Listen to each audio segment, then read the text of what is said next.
Baik, untuk pertanyaan lainnya, kira-kira sama ya. Jadi, penyandang tunadaksa itu butuh penerimaan di dirinya. Penerimaan di dirinya ini dapat didorong dari faktor eksternal dan internal. Faktor eksternalnya sendiri ini berada dari lingkungan sekitar dia berada, yaitu dengan penerimaan positif kepada anak tunadaksa, sehingga penerimaan secara positif ini dapat menyadarkan bahwa mereka ini sama dengan yang lainnya dan memiliki hak yang sama, sehingga kepercayaan diri dalam dirinya bisa lebih dari sebelum-sebelumnya. Saya kira sudah terjawab semua. Silahkan kembali ke Kak Adisti. Oke, terima kasih Bu Ida. Kelompok tunaganda akan menjawab pertanyaan yang sudah diajukan di kolom chat. Untuk perwakilan kelompok tunaganda yang akan menjawab pertanyaan, saya persilakan.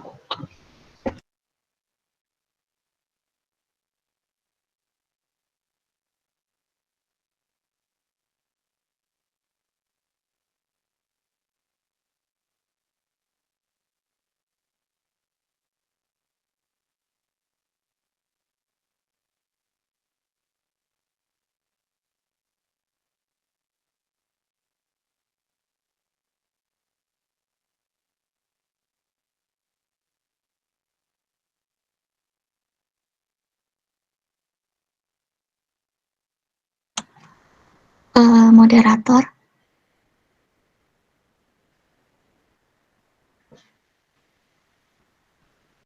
Iya, moderator, izin bertanya, kalau untuk kelompok tunadaksa masih ada pertanyaan yang belum dijawab atau sudah semua? Karena pertanyaannya mirip-mirip, saya rasa sudah. Jika ada yang berbeda, silahkan, Kak. Baik, terima kasih.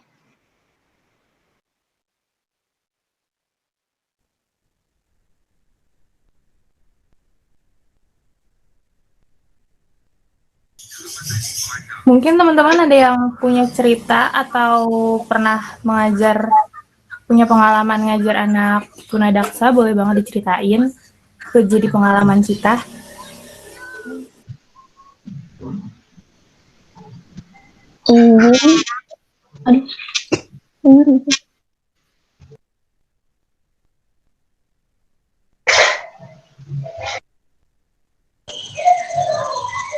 Halo.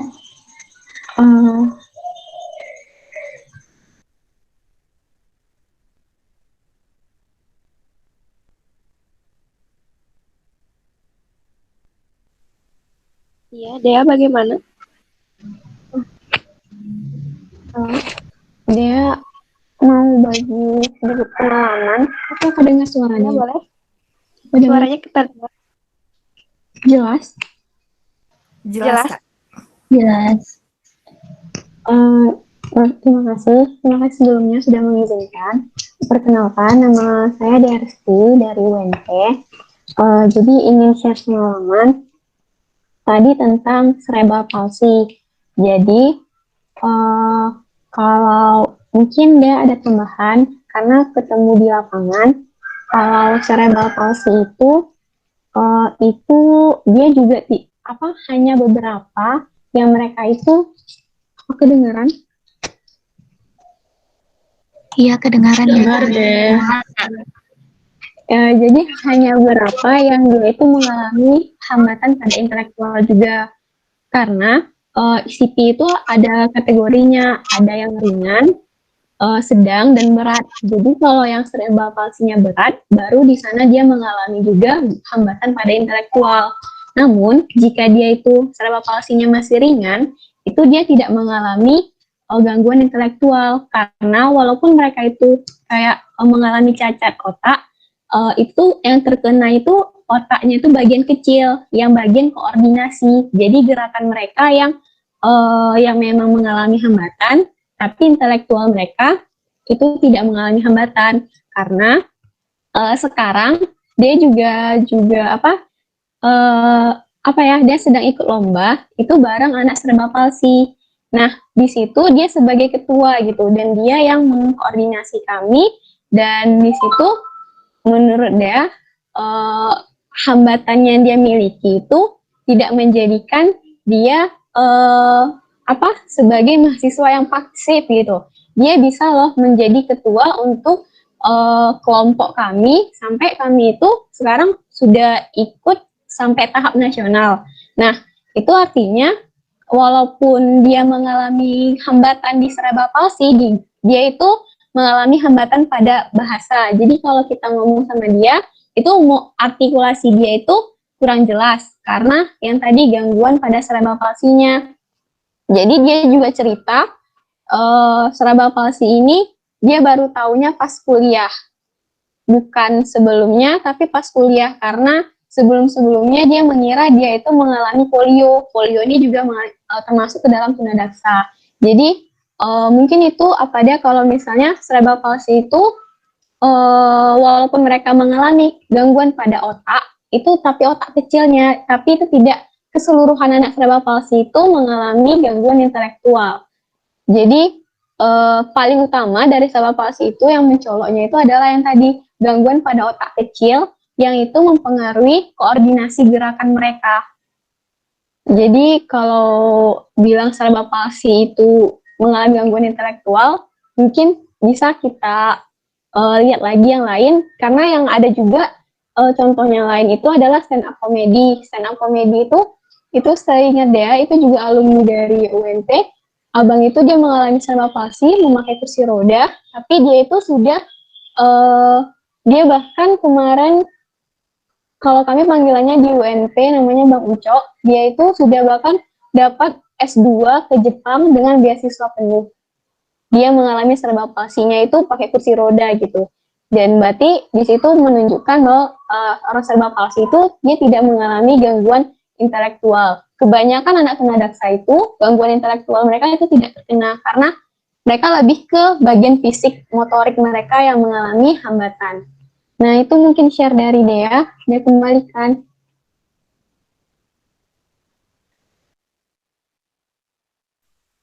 Terima kasih Kak Dea. Nah, itu KDI bagus banget ya. Ternyata cerebral palsy itu ada beberapa kasus yang nggak ngaruh sama intelijensinya. Mungkin teman-teman ada yang punya teman yang tunadaksa atau pernah ngajar yang tunadaksa, boleh banget ceritain. Sambil nunggu kelompok tunadaksa, ini ada beberapa pertanyaan yang belum dijawab. Ada dari Kak Oka, sebentar ya. Izin bertanya, apa tindakan kita sebagai mahasiswa untuk membantu anak-anak yang penyandang tunadaksa dalam membangun semangat dalam diri mereka agar selalu mau berjuang seperti anak normal lainnya? Ini mirip sama pertanyaannya Kak Azmi ya. Pandangan mengenai motivasi belajar dan motivasi hidup dari anak tunadaksa. Nah, ini sama-sama semangat sama motivasi. Mungkin teman dalam kelompok atau luar kelompok boleh ngasih pendapatnya masing-masing, dipersilakan.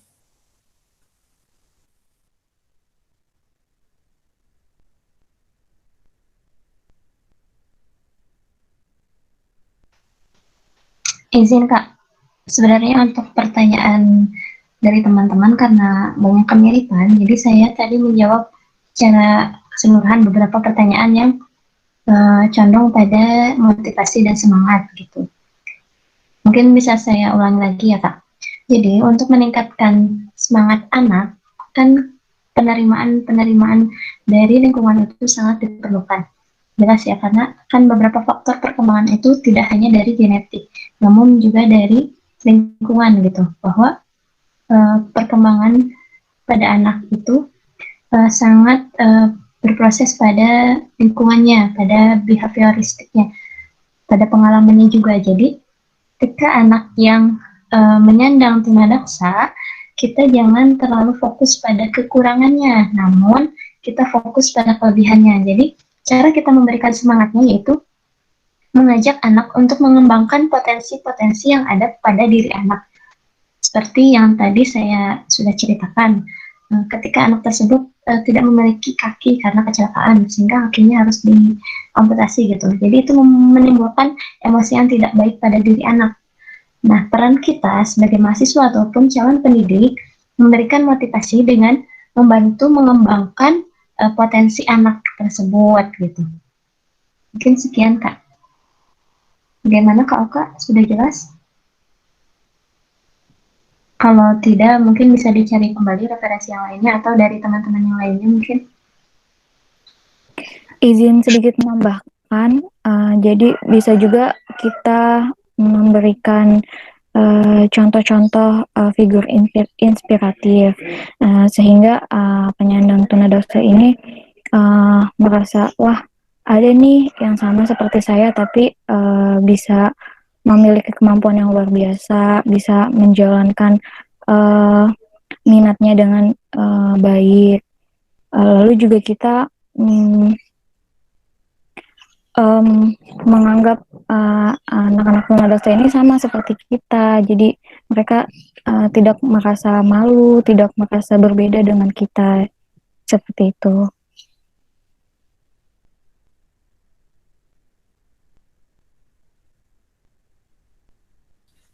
Oke, sudah cukup ya. Dari Kak Oka juga sudah puas dengan jawabannya. Teman-teman ada yang mau nambahin tunadaksa atau pertanyaan lain, silakan sebelum kita masuk ke tunaganda. Pertanyaan tentang self-harm.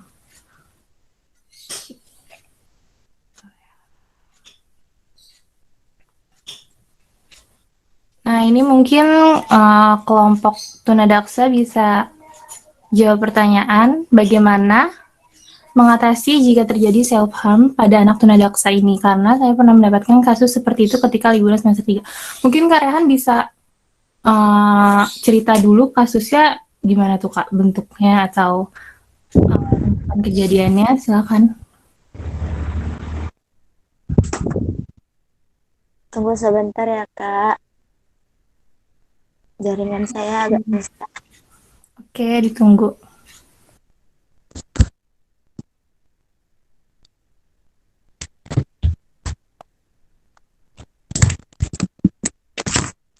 Baik, terima kasih.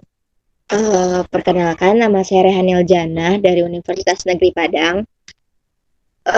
Saya mendapatkan kasus ini ketika mengantarkan anak sepupu saya ke sekolah luar biasa di salah satu kabupaten di Sumatera Barat. Nah, di sana itu ketika saya melihat tangan si anak itu tuh dia polio. Terus ketika saya melihat tangan anak, ada bekas-bekas sayatan dari cutter gitu. Terus ibunya, ini kenapa dia nggak jawab. Terus usut punya usut 2 minggu setelah itu dipanggil orang tuanya. Ternyata si anak melakukan tindakan-tindakan self-harm tadi, dan anak tersebut bisa dikatakan sering menyendiri dan kayaknya bermasalah dengan mentalnya, entah dengan lingkungannya atau dari keluarganya sendiri. Namun ketika dikonfirmasi ulang oleh guru SLB di sana, kata ibunya, anak saya baik-baik saja kok, di rumah biasa saja.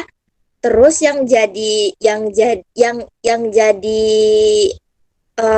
ikonik dari masalah tersebut menurut saya, orang tua tersebut terlalu sibuk dengan pekerjaannya. Orang tuanya itu kerja di pabrik sawit gitu. Terus si anak menutupi dari tindakan yang dilakukannya itu sering memakai baju yang lengannya tuh panjang, jadi orang tua nggak tahu. Dan pernah juga kejadian di sekolah, waktu di kamar mandi dia sampai nyayat tangan lagi, dan pas itu dilarikan ke puskesmas terdekat. Dan saya semester 3 waktu itu masih kayak, loh ini si anak kenapa sih kok bisa self-harm. Padahal kalau dalam mindset saya, ketika saya ngikutin Instagram Relief akun Instagram Relief di IG itu, kebanyakan orang-orang yang self-harm itu adalah mereka-mereka yang memiliki gangguan mental, yang memiliki masalah-masalah berat umumnya gitu. Kalau saya rasa anak berkebutuhan khusus ini gak mungkin gitu ikut-ikutan menjadi sarham gitu. Mungkin sekian dari saya, sampai.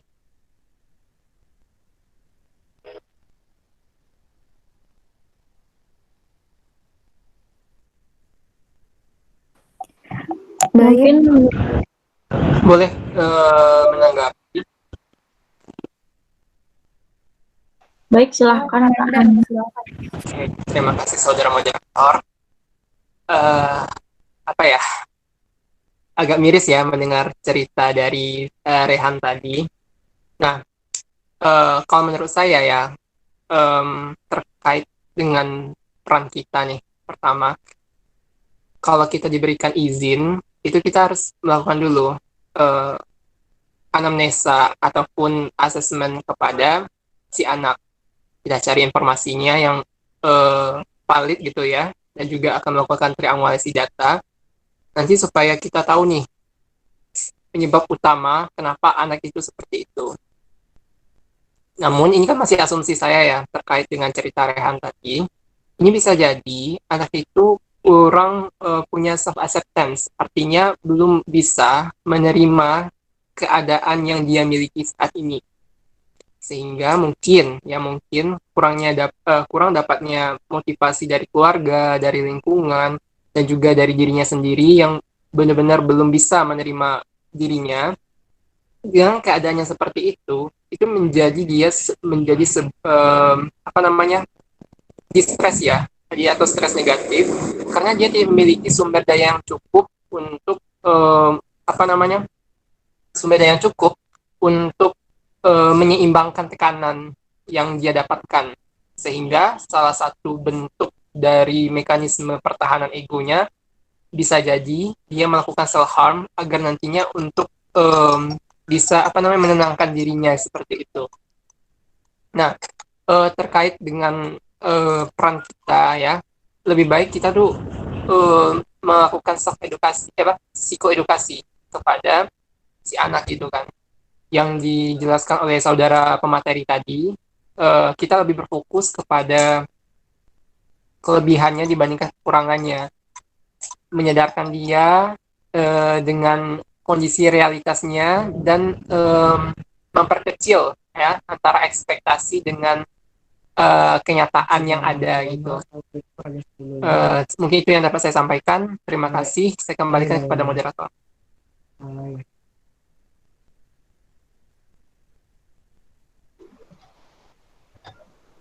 Silahkan untuk Kak Lisa jika ada tambahan.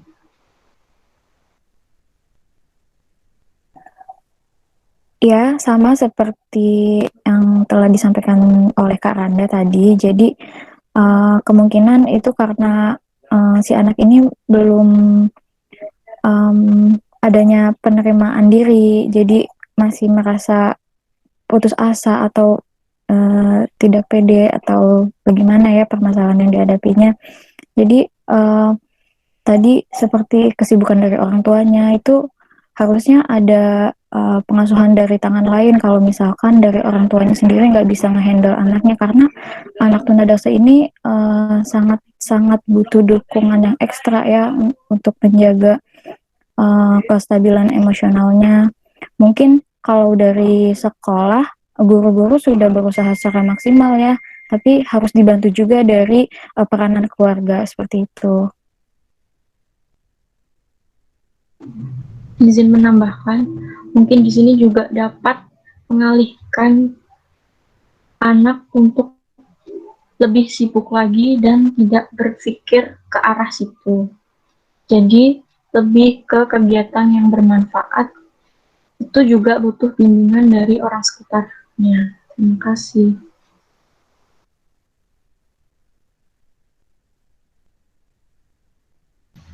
Oke, udah cukup nih Tunadaksa. Ada yang mau ditambahin atau ada pertanyaan lain lagi dari teman-teman?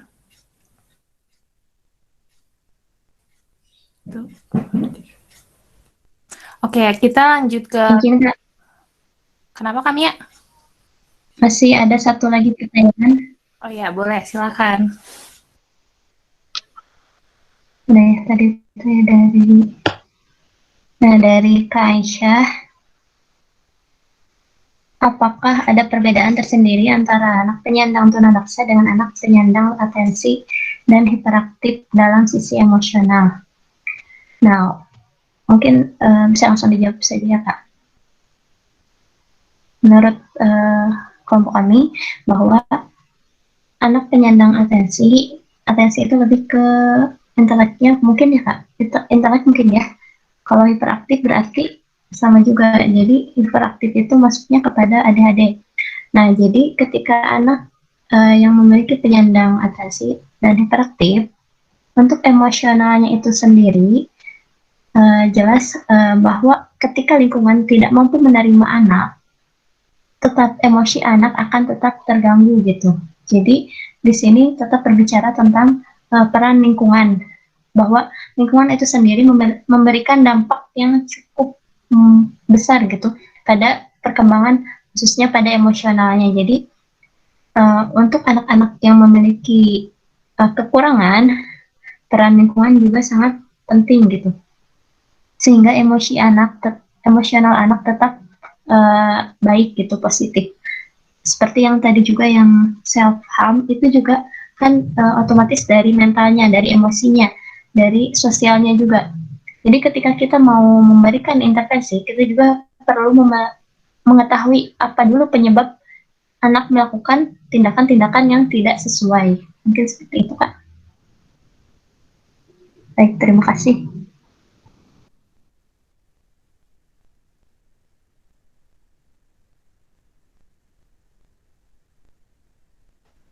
Baik, mungkin segitu saja presentasi dari kelompok tunadaksa. Silahkan dilanjut ke kelompok tunaganda. Terima kasih. Oke, baiklah. Ini langsung ke tunaganda ya, Kak Wida. Iya, boleh Kak langsung. Silakan. Ya, tadi ini Adisnya sedang bermasalah di jaringan, jadi saya yang ambil alih. Nah, untuk pertanyaan pertama, dan langsung dijawab oleh Kak Anova dari Universitas Halu Oleo. Kepada Kak Anova, disilakan. Baik, Assalamualaikum warahmatullahi wabarakatuh. Saya akan menjawab pertanyaan dari Andi Nurwulan dari Universitas Halu Oleo, di mana pertanyaannya yaitu, apakah anak dengan penyandang tunaganda atau tunamajemuk bisa disembuhkan? Jika bisa, rehabilitas seperti apa yang akan dilakukan? Jadi menurut pandangan saya pribadi, anak dengan ketunaan majemuk itu, misal saya mengambil contoh seperti Helen Keller. Helen Keller itu kan dia menyandang tunaganda. Dia bisu, tuli, dan buta sejak kecil. Akan tetapi tulinya sepertinya tuli ringan. Kemudian rehabilitasi apa yang akan dilakukan itu dimulai dari seperti penyandang seperti misalnya bisu, itu kan dia bisu dan buta, di situ dia diperkenalkan menggunakan bahasa isyarat untuk lewat komunikasinya. Apabila menurut saya misalnya masih ada penyakit yang lain, misalnya seperti cacat sejak lahir, menurut saya itu sih tidak bisa disembuhkan, tergantung dari berat ringannya suatu penyakit itu. Mungkin itu saja menurut saya. Saya kembalikan ke moderator.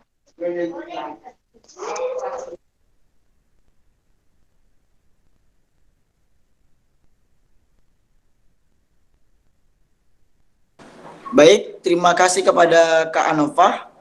Selanjutnya saya persilakan kepada Kak Ina yang akan menjawab pertanyaan selanjutnya. Kepada Kak Ina, dipersilakan. Iya, terima kasih Kak Arjuna. Saya ingin mencoba menjawab pertanyaan dari Ihsa. Pertanyaannya adalah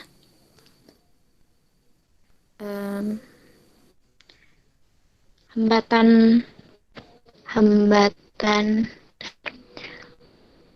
Jika seseorang memiliki dua hambatan atau tunaganda, dari sudut pandang psikologi, hambatan yang akan dulu diintervensi adalah hambatan yang ketunaan yang mana, dan apakah intervensi bisa diberikan secara bersamaan? Baik, saya mencoba menjawab menurut sudut pandang saya bahwa hambatan yang akan dulu diintervensi adalah ketunaan yang lebih dominan. Kan kita tahu ya, ketunaan itu sendiri terdiri dari beberapa level, ada ringan, sedang, dan juga berat.